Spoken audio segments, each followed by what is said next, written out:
समता से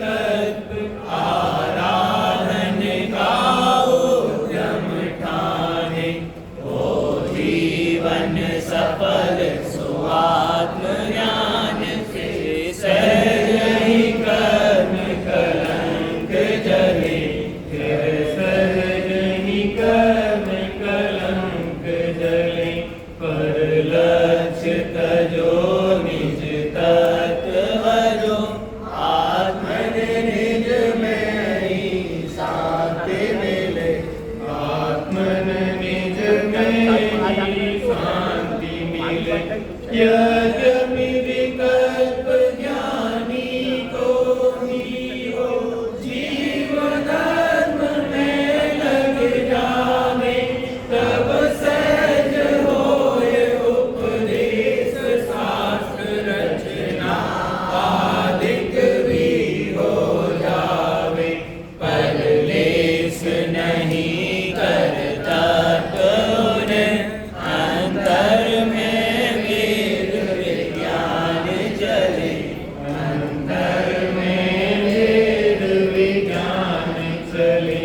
पर लक्ष्य तजो निज तत्व जो, आत्मन निज में ही शांति मिले, आत्मन निज में ही शांति। अनुसरण योग्य ज्ञानी का भी बस वीतराग विज्ञान अहो, हो धन्य घड़ी परमानंद में, निज में ही सहज ममता हो।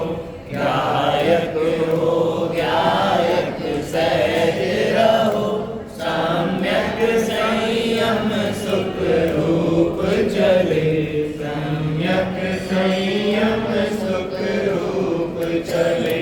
पर लक्ष्य तजो निज तत्व जो, आत्मन निज में ही शांति मिले, आत्मन निज में ही शांति। शुभ भाव भूमिका योग सहज ही परिणति में आ जाता है, ये भी परिवार मोह का ही संतोष न इसमें आता है।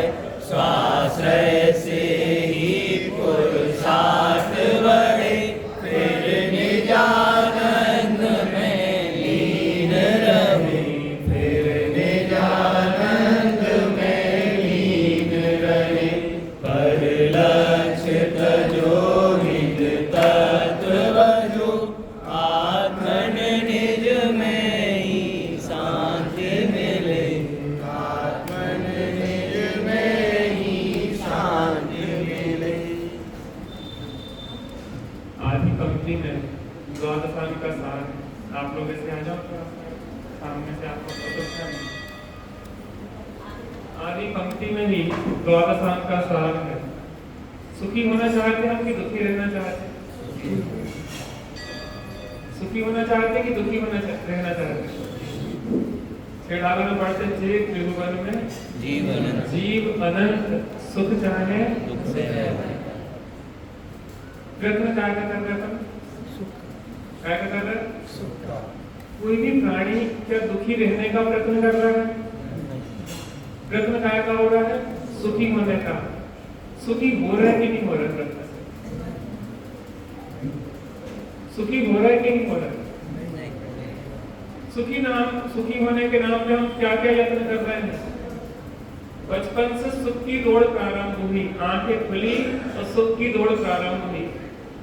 पैदा हुई है, कुछ वस्तुओं को जानने की आकांक्षा हुई, ये क्या है, इसको जान लेंगे तो सुखी होंगे। थोड़े बड़े हुए तो खिलौनों में सुख हो जा, और बड़े हुए तो पुस्तकों में कुछ सुख हो जा, और बड़े हुए तो बड़ी बड़ी पोस्ट ग्रेजुएशन आदि पढ़ाई में सुख हो जा, और बड़े हुए तो नौकरी में सुख हो जा, और बड़े हुए तो बीवी में सुख हो जा, संतान में सुख हो जा, नाती पोतों में सुख हो जा। आज तक में सुख मिला कि नहीं मिला? समय अपने पास मात्र 20 मिनट है।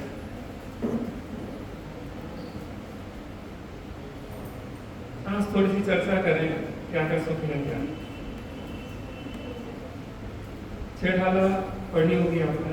छह ढाला की तीसरी ढाल का पहला छंद है। आत्म आत्म को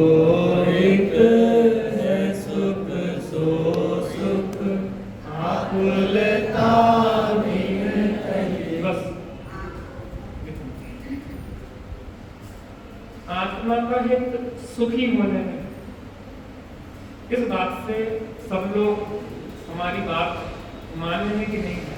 अर्थात आप लोग यह मानने को तैयार है कि नहीं है कि आत्मा का हित सुखी होने में? सभी लोग ठीक है, हम सभी का हित काय में है? सुखी होने में। आत्म को हित है सुख, सो सुख वह सुख आकुलता बिन कहिए। अब जी एक शर्त रख दी, हम जिसे सुख मानते हैं अगर उसमें निराकुलता मिलती है तो वह सही दशा है। अगर हम सुख की खोज में लगे हैं और अगर उसमें जो कार्य कर रहे हैं सुखी होने के नाम पे उसमें निराकुलता का वेदन हो रहा है, आकुलता से रहितपना अगर आ रहा है तो हमारी दशा सही है। और अगर आकुलता घटने की बजाय बढ़ रही है तो दशा गलत है। आत्म को हित है सुख और ढोलक राम जी कह रहे सो सुख आकुलता भी न कहिए। निराकुलता में सुख है और आकुलता में दुख है। पीछे से ध्यान से सुनिए, ज्यादा समय नहीं लेंगे। आकुलता में दुख है, आकुलता में दुख है, आकुलता में दुख है, आकुलता में दुख है, निराकुलता में सुख है। सुखी होने के नाम पे हम आकुलता बढ़ा रहे हैं कि घटा रहे हैं? थोड़ा सा समझने का प्रयास करें। हमने अभी तक जो कार्य किए हैं वो हमने आकुलता बढ़ाने की किए हैं कि आकुलता घटाने की किए हैं? सुख तो निराकुलता में, ज्यादा आकुलता ज्यादा दुख। ध्यान से सुनना, ज्यादा आकुलता ज्यादा दुख, कम आकुलता कम दुख। सुख नहीं, सुख नहीं, ज्यादा आकुलता ज्यादा दुख, कम आकुलता कम दुख। हम शांति ग्रहण काय के लिए कर रहे हैं? काय के लिए? शांति के लिए। और शांति कैसे आएगी? निराकुलता में। तो शांति विधान करते समय भी शांति विधान करने का जो विकल्प है वो आकुलता रूप है कि निराकुलता रूप है?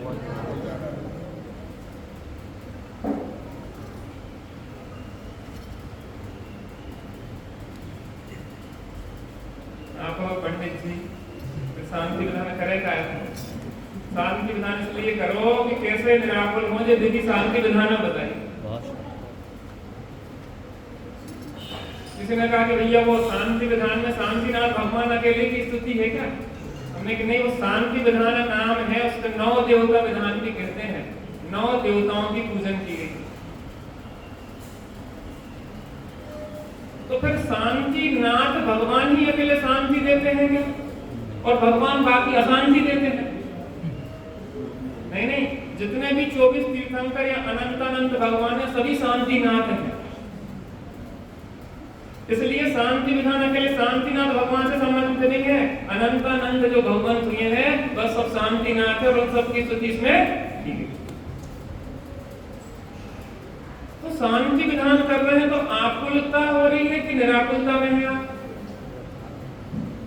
ध्यान से सुनिए, शांति विधान करने का भी जो विकल्प है वो आकुलता रूप है कि निराकुलता रूप है? आकुलता रूप है कि निराकुलता रूप है? आकुलता रूप है। पक्का है ना? तो हमने शांति विधान आकुलता के लिए किया कि निराकुलता के लिए किया?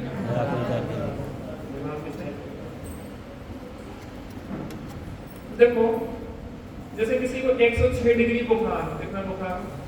106 डिग्री बुखार हो और 100 डिग्री रहे तो क्या कहते हैं? या कैसे है? स्वस्थ है, आराम है। ऐसे ही हम विषय कसायों की तीव्र आकुलता में लगे थे, जिन मंदिर में आए, शांति विधान किया तो आकुलता बढ़ी कि घटी? घटी।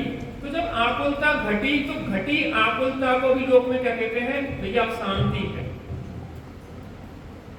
106 डिग्री में जो तड़पन थी ना, वो तड़पन अब क्या हुई है? घटी है। तड़पन घटी है तो बीमारी का घटना भी क्या कहते हैं कि अब स्वस्थ है। डॉक्टर आया, कल 106 डिग्री था, आज 100 डिग्री है, तो डॉक्टर ने पूछा कि कैसे हो, तो मरीज कहेगा अब सही है। क्या कहेगा? अब सही है। लेकिन क्या 100 डिग्री तापमान भी सही है? बाहर की विषय दशाओं की तीव्र आकुलता से बच के हम यहाँ आए हैं, तो यहाँ को शांति तो मिली है, ऐसी बात नहीं है कि शांति नहीं मिली है, क्योंकि आकुलता घटी है। और सुख का लक्षण निराकुलता है, आप अपने स्वभाव की ओर ढल रहे हो, लेकिन ग्रंथि भेद नहीं हो रहा है, वो चाबी, ज्ञान की चाबी नहीं पकड़ पा रहे, बाहर की चाबी में अटके। अब आकुलता घटी तो शांति विधान करते करते आकुलता घटी, तो शांति विधान करते करते आकुलता मिट जाए जिस क्षण, उस दिन सच्चा शांति विधान हो गया।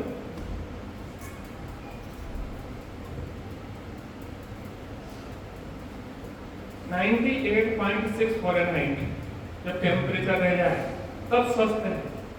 99 भी है तो बीमार है। लक्ष्य रखना चाहिए कि पूर्ण स्वास्थ्य हो, पूर्ण शांति हो, पूर्ण निराकुलता हो। और पूर्ण निराकुलता, पूर्ण स्वास्थ्य ना हो तो कम से कम आकुलता बढ़े तो नहीं। हमारे जीवन में हम सही दिशा में हैं कि नहीं है, एक छोटा सा पैमाना है। आप और हम जीवन में कोई भी कार्य करें, उसमें यह हिसाब लगाएं कि इसमें हमारी आकुलता बढ़ेगी कि घटेगी।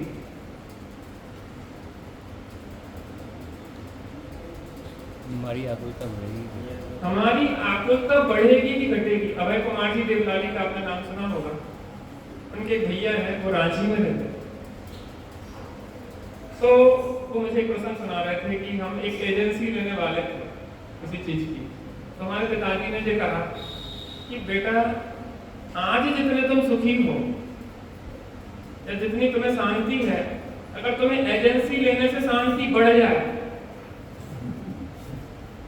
तो ले लो, और अगर घट जाए तो ना लो।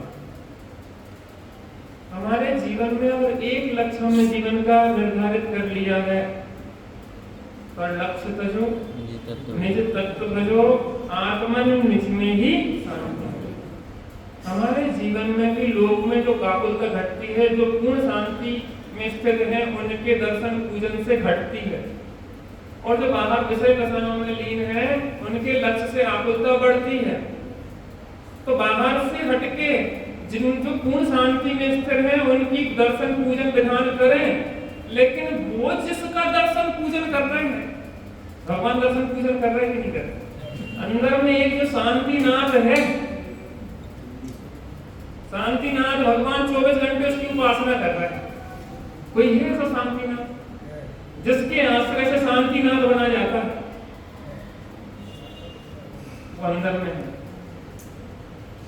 बाहर से आप जिन मंदिर में आए आकुलता घटी, और जिन मंदिर में आके भगवान की पूजा उपासना करके निज चेतन मंदिर में आए तो आकुलता मिटेगी।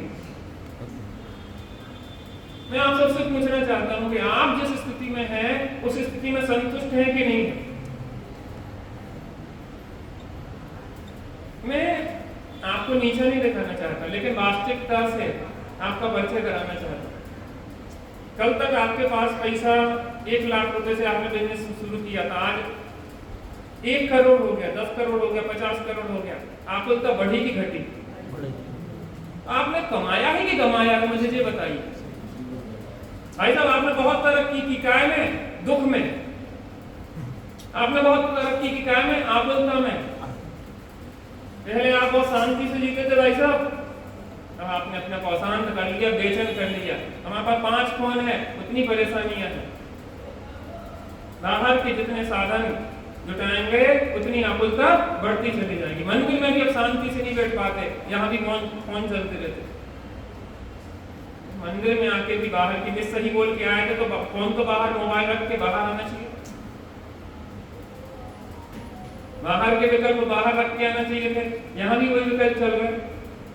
कैसे शांति आएगी? ऐसे शांति नहीं आती। मंदिर में तो सब छोड़ के आओ कि ये शरीर भी मेरा है, इस भाव को भी छोड़ के आओ। शांति से बैठने का अभ्यास करो भैया। मैंने भी 20 साल व्यवसाय किया था, बिजनेस किया, पोस्ट ग्रेजुएशन की है, लोग की जो व्यवस्थाएं होती सब घूम के आया हूँ, और अंत में जो निष्कर्ष निकला कि इन कूड़ा करकट में मेरा जीवन खराब हो रहा है। बहुत तकलीफें हैं, बहुत पीड़ाएं हैं बाहर के जगत में, अंदर में सुख शांति है। और लक्ष्य तजो निज तत्व भजो, आत्मन निज में ही शांति मिलेगी जग का परिमन स्वतंत्र। अरे तेरा विकल्प कहाँ नहीं चले, तू बीवी बच्चों की चिंता छोड़ दे, उनका परिमन स्वतंत्र स्वाधीन है, तेरे आमीन नहीं है। तू अपने को संभाल, तूने अपने को संभाल लिया तो उनको भी संभाल लिया, और अपने को ही संभाला तो कर्तव्य पूर्वक कोई तेरे से संतुष्ट रह नहीं सकते। लिख लो, बात थोड़ी कठिन है, कठोर है, लेकिन समझना जरूरी होगी। कब समझेंगे? जीवन में कभी तो निर्णय करना पड़ेगा कि जिस दिशा में हम जा रहे हैं वो सुख की दिशा है कि दुख की दिशा है।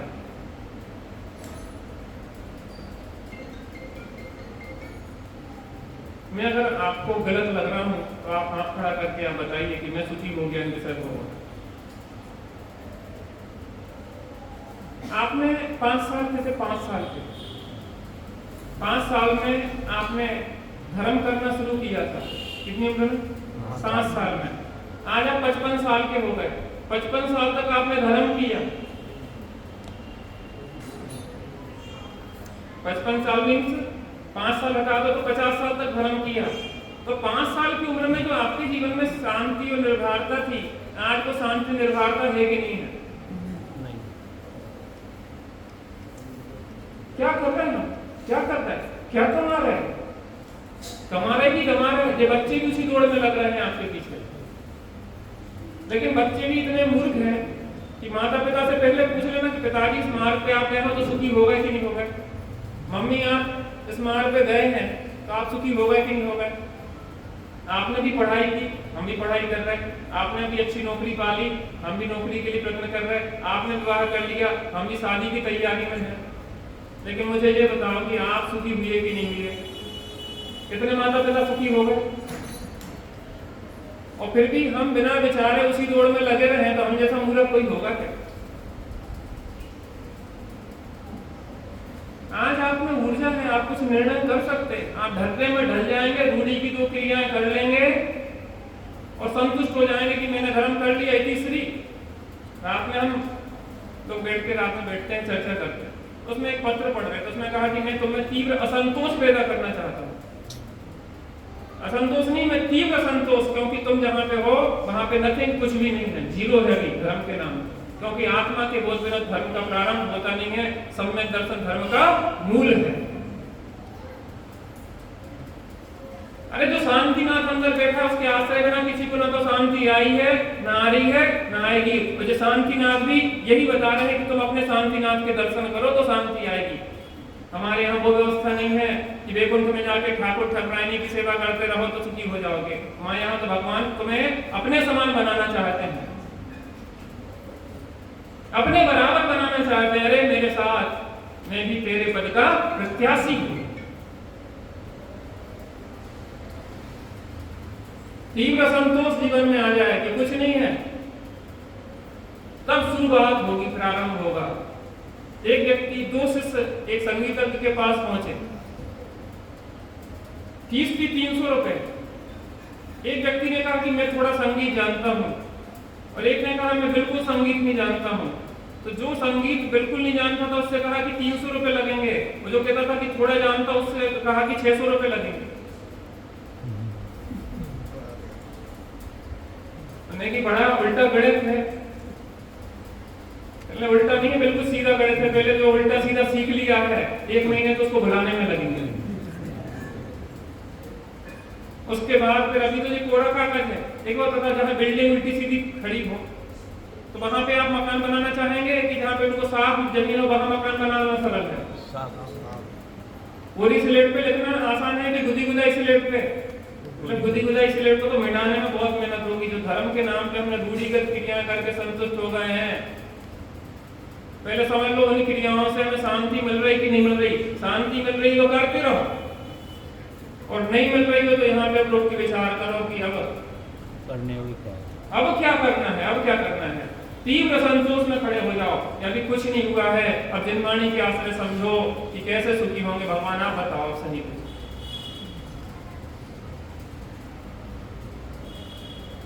यहां से कम तीव्र असंतोष लेके ही जाए, तीव्र खोज लेके जाए तो शायद सत्य मिल जाए। और मात्र रूढ़ी की 2-4 क्रिया करके और हमें लगा कि हमारा धर्म की तीसरी हो गई है, हम बस प्रकृत हो गए हैं, हम वास्तव में बहुत बहुत भ्रम में हैं।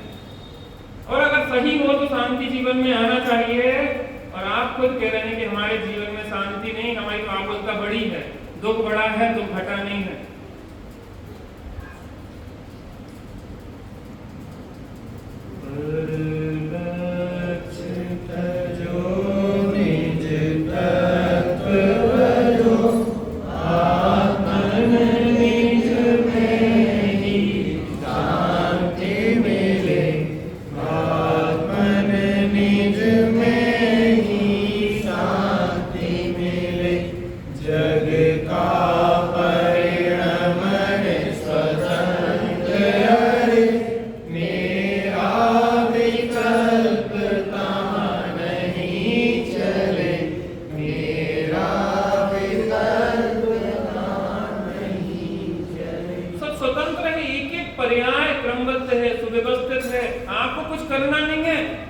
जो हो रहा है मात्र स्वीकार करना है। नहीं आया समझ में? करना नहीं है, वस्तु अपना कार्य करने में समर्थ है। कोई भी वस्तु इस विश्व की पराश्रित नहीं है, पराधीन नहीं है। खुदगल भी अपना पढ़मन हर समय कर रहा है, धर्म अधर्म आकाश काल सभी ग्रह अपना पढ़मन कर रहे हैं, जीव भी अपना पढ़मन स्वतंत्र कर रहा है। तो सिर पे बोझा लेके छिपकली की तरह छत को नहीं थामने रखो। छिपकली सोचती है कि अगर हम हटे तो छत गिर जाएगी, ऐसे लगता है कि हम परिवार को थामे हैं इसलिए चल रहा है। भाई साहब भ्रम में नहीं रहो, सब अपना अपना पुण्य हर समय का लेके आते हैं। बच्चा अपना पुण्य लेके आता है, पत्नी अपना पुण्य लेके आती है, सब एक एक परिवार का व्यक्ति अपने भाग का खाता तुम खिलाने वाले कोई होते नहीं। व्यर्थ के कर्तव्य में अपना अहित करते रहते। निर्भर हो जाओ ना, निर्भर हो जाओ। सुनीव इस जगत का सब काम हो रहा है, स्वयं इस जगत का सब काम हो रहा है। हमको भी धीरे धीरे करना हो रहा है, हमको भी धीरे धीरे करना हो रहा। अपन निमित्त है, करता नहीं। थोड़ा सा जीवन में निर्भरता की ओर जाओ। जो रिश्तेदार आए हैं तो रुक जाए शांति से, यहाँ पे धर्म लाभ ले। अब बिजनेस का क्या होगा? बिजनेस बहुत अच्छा चलेगा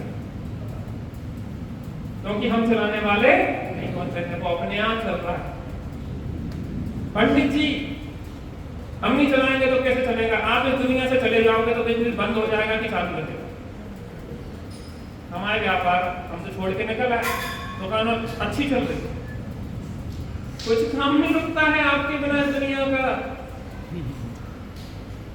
सब काम व्यवस्थित, घर गृहस्थी बिगड़ जाएगी हम यहाँ रुक गए तो। नहीं नहीं, वो सब सेट हो जाती, सब दिमाग सेट कर लेते कि चलो भूल जाओ।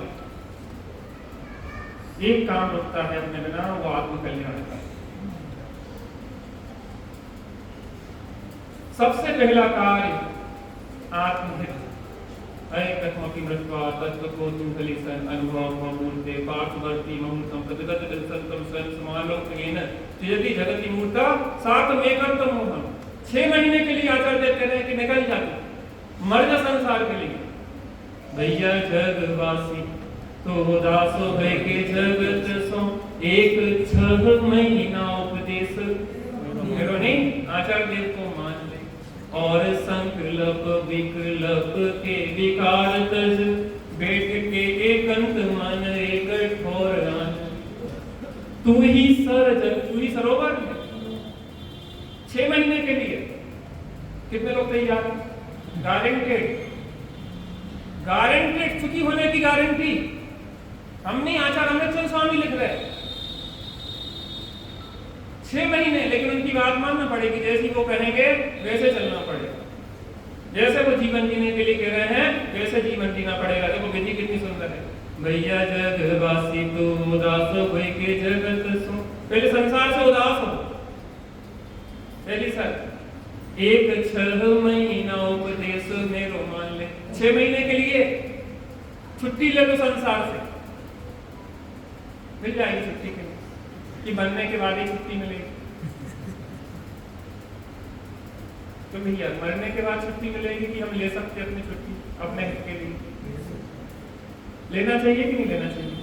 इस चेको में घोड़ा पानी नहीं पी पा रहा है, थोड़ा शांति 6 महीने के लिए रिलैक्स ले लो।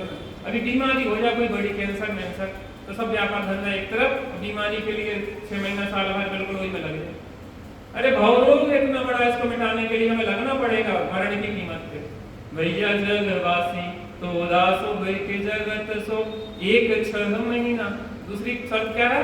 एक 6 महीने के लिए तू अपने लिए समय दे, एक 6 महीना उपदेश मेरो मान ले, और संकल्प विकल्प के विकार, संकल्प विकल्प के विकारों को छोड़ दो। मैं पर का करता हूँ, पर मेरा करता है, स्त्री पुत्र परिवार मेरे भरोसे है, सब स्वतः स्वयं इस जगत का। तू ही सर्वजन, तू ही सरोवर है, ताको तू ही है कमल, उस सरोवर का कमल भी तू है, ताको तू ही मधुकर है तो बास पहचान। अरे कहीं बाहर नहीं जाना है, तू ही सरोवर है, तू ही कमल है, तू ही घोंरा है, और अपनी विश्वास को पहचानना है, किसी से लेने नहीं जाना। प्राप्ति न भय है कछु, ऐसो तू विचारत है।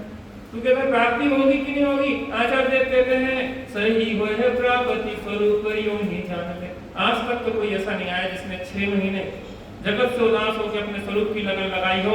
आज तक कोई ऐसा नहीं आया जिसने कहा है कि हमें आत्मा प्राप्त नहीं हुई। अनंत काल ऐसे ही बर्बाद कर दिए हैं। थोड़ा सा समय बचा है। हमारे बीच में जो भाई साहब थे, आपके पिताजी, उन्होंने तो बड़ी अच्छी तरह से अपना जीवन जिया, शांति से चले गए और वहां पे अपनी आराधना कर रहे होंगे। अब हमें क्या करना है, विचार तो ये बस। अंतिम बात, एक कहानी मैं सुन रहा था। एक विद्यार्थी ने अपनी विद्या अध्ययन पूरा किया, लेकिन उसके पास पूंजी नहीं थी कि वो व्यवसाय कर सके। वहां के राजा के पास उसने जाने का विचार किया। प्रातः काल राजा अपने महल से निकल के अपने बगीचे में टहलने के लिए जाता था, टहलने के लिए जाता था। मुझे पता है समय हो गया है, बस अंतिम बात। वो राजा सुबह 4 बजे के लगभग निकलता था, वो पहले से पहुंच गया था, और राजा जैसे ही निकला और वो चरणों में गिर गया कि राजा, मैं आज का पहला याचक हूँ और मेरी याचना आप पूरी करेंगे। मैं जो चाहता हूँ, बोलो बोलो, तुम जो मांगोगे वो दूंगा। क्या बोला उसने? जो मांगोगे वह दूंगा। उसने सोचा था 50 असरफी ले ले और अपना व्यवसाय शुरू करें। लेकिन जब राजा ने कहा कि जो मांगोगे वह दूंगा, उसने कहा 50 क्यों, 500 क्यों, और 500 क्यों, 5000 क्यों नहीं, और 5000 क्यों, 50,000 क्यों नहीं, 50,000 क्यों, 5 लाख क्यों नहीं। गणित बढ़ता गया। राजा ने कहा कि देखो तुम गणित में उलझ गए हो, मैं एक चक्कर लगा के आता हूँ बगीचे का, जब तक गणित का हिसाब लगा लो और फिर बता देना कितना चाहिए। वो चक्कर लगा के आया, बस तो बेचारा परेशान परेशान परेशान, हिसाब ही नहीं लगा पा रहा। राजा आए, उसने कहा कि गणित नहीं लग पाया, लगता मैं एक चक्कर और लगा के आता हूँ। उसने उसका दिमाग चला, उसने कहा नहीं महाराज, बस आप मुझे प्राण दंड नहीं देंगे जो मुझसे आप वादा करें, मैं जो मांगने जा रहा हूँ। चलो कोई बात नहीं, मैंने तुम्हें क्षमा किया, प्राण दंड नहीं दूंगा।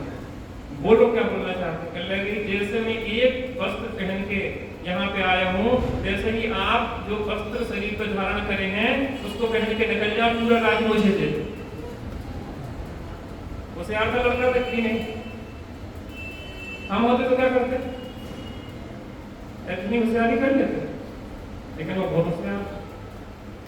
उसने सोचा कि राजा तो बड़ा दुखी होगा, लेकिन राजा इतना प्रफुल्लित हो गया, इतना आनंदित हो गया कि कुछ कह नहीं सकते। उसने घुटने टेक के सिद्ध भगवान को प्रणाम किया कि हे प्रभु, मेरे राज्य में मेरा कोई वारिस नहीं था और मैं बहुत दिनों से सोच रहा था कि कोई आके झंझट को संभाले, और आपने प्रभु भेज दिया है। बहुत बढ़िया बेटा, लो समारोह में जा रहा है। अब लड़के का दिमाग और चल गया, मैं जिसको पाने के लिए तरस रहा हूं वो उसको छोड़ के आनंदित हो रहा है, इसका मतलब इस संपत्ति में सुख नहीं। उसने कहा कि राजन, मैं थोड़ा भी नया नया हूं, मुझे लोक की व्यवस्था का ज्ञान नहीं है, मुझे थोड़ा विचार करने का मौका दो। राजन ने कहा कि अब मैं मौका देने वाला नहीं है, एक बार मौका दे दिया है, अब मौका दिया तो मेरे लिए खतरा है। उसने पैर पकड़ लिए, गिड़गिड़ाने लगा कि राजन एक मौका तो आपको देने पड़ेगा। आप एक चक्कर लगा के आप बगीचे का पड़ा, और जब तक राजा बगीचे के चक्कर लगा के वहां से युवा भाग गया और जाके जंगल में निर्ग्रंथ जैनेश्वरी दीक्षा स्वीकार करके आत्मा की आराधना के लिए परिग्रह में सुख नहीं है, परिग्रह संचय में सुख नहीं है, परिग्रह के त्याग में सुख है, आत्मा के आश्रय से सुख प्राप्त होता है। और लक्ष्य तजो, निज तत्व भजो, आत्मन जगत का सब